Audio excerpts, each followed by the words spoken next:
Hi, and welcome to On the Road, where we interview managers and directors of surgical services, interim sterile processing managers, and interim OR educators about ideas, innovations, and insights from their interim practice.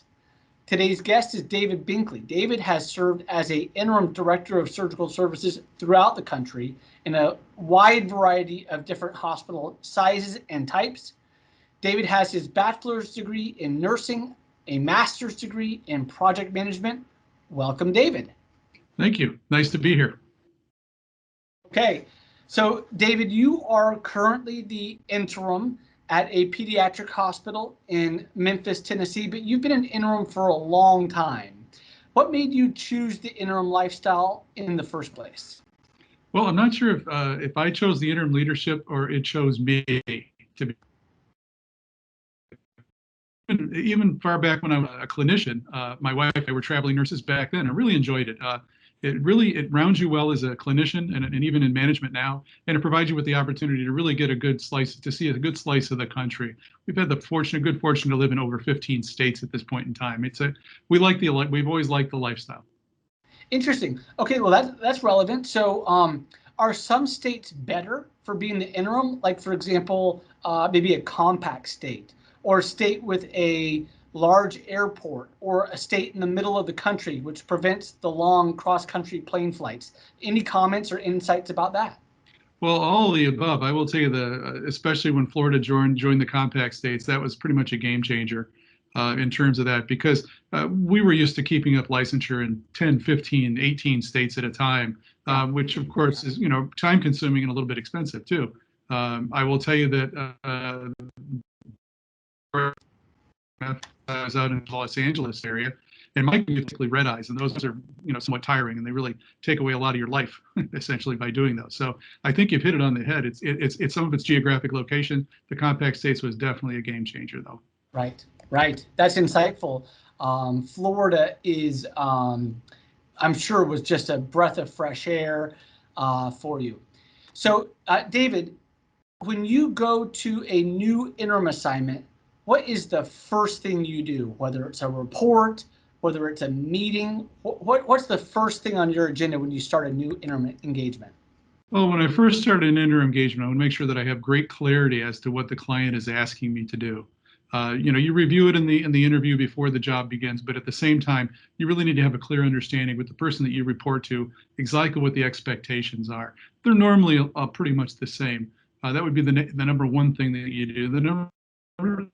The second is a calendar of every important leader of every department that impacts your department, and that includes everybody from biomedical to the laboratory to EVS. I can go on and on and on about the list about that, but getting to know those key people on a personal level and listening to what their issues may be related to how they interact with you, it goes a long way in making sure that you establish a good rapport with them instantly, and then hopefully build and gain their trust as you move forward, because it's a people business and you really count on other people to help you with a lot of stuff. So tell me more about the calendar. Did I hear you right that you asked for the calendar of every stakeholder that interfaces with the Director of Surgical Services? Pretty much, yeah. Like I said, it's the whole gamut. It's every key department. When you think about the operating room and specifically perioperative services, we rely on every other department to support us. We don't independently do anything. We rely on everybody from linens to labs to instrument processing. You name it, we have to bring it to us. And we have to have great working facility, biomedical engineering. Like I said, the list is very long. We need them all, and I have to make sure that we have a great working arrangement with them. And I want them to know that I'm a partner with them. I'm not a demanding person, but if I do give them a call, I really do have an issue I need their help with. Interesting. That's also insightful. I appreciate that insight about the calendar. Since you're interfacing with so many people, you aren't originating your own work in that respect. Yeah. To work with them on their calendar to see how their calendar demonstrates how they interact with the perioperative services department. That seems like it would be a really helpful tip of the trade. It very much is. Okay, so tell me a little bit about the metrics, whether it's on-time starts, case cancellation rates, turn times, volume. Tell me a little bit about what you're looking for, rules of thumb. Those are the basic tenets of all people that work in surgical services. their cases on time. They want you to have efficient turnovers. They want to do everything, including utilization of their rooms. You can get into supplies, all that sort of thing. And they're all part and parcel. Anybody who's ever sat in this chair and been a director or senior director knows this. This is all part and parcel of what we bring to the table, so to speak. Right, right, right. Okay, so many times I'm sure that you're brought in as a interim to allow a search firm or to allow a internal promotion to bubble up to the top. What's your advice to the incoming OR manager promoted to director? What's the piece of advice that you give on handoff to a permanent director of surgical services? Well, know that you have a greater body of knowledge than you think you do, that you're familiar with the institution, you know the processes better. Give yourself that credit, but also know what leader you are, your skills as a leader of that type to be successful. Right, right, right. Okay, so we're actually especially interested in this talk about volume growth. Can you give me any tips for how you handle if a stakeholder, the COO, CEO, CNO says, David, we need to get our volume up? What do you do? What kind of thought processes go through your mind? Well, first of all, what do you have to offer in terms of the ability to grow volume? Do you have great utilization of all your rooms? If you're already packed, you're not going to have great opportunities for that, and you have to look elsewhere for that. Does the hospital have an outpatient surgery center that you might be able to offload some appropriate cases to? But first and foremost, knowing what's available. Once you know what's available, then you can go to work and find out what service lines they would like to expand, and then you literally meet with the honesty. What would it take for you to come work with us? How can we help you want to be, in our operating room? And then when you do those meetings, are they always done in conjunction with someone else from either human resources or an executive, or do you ever do those meetings on your own? No, usually I'm part of a team because I'm serving a consultant role mostly, and I'm there to be able to answer any technical questions, of course. But they all kind of work together. It's usually with business development.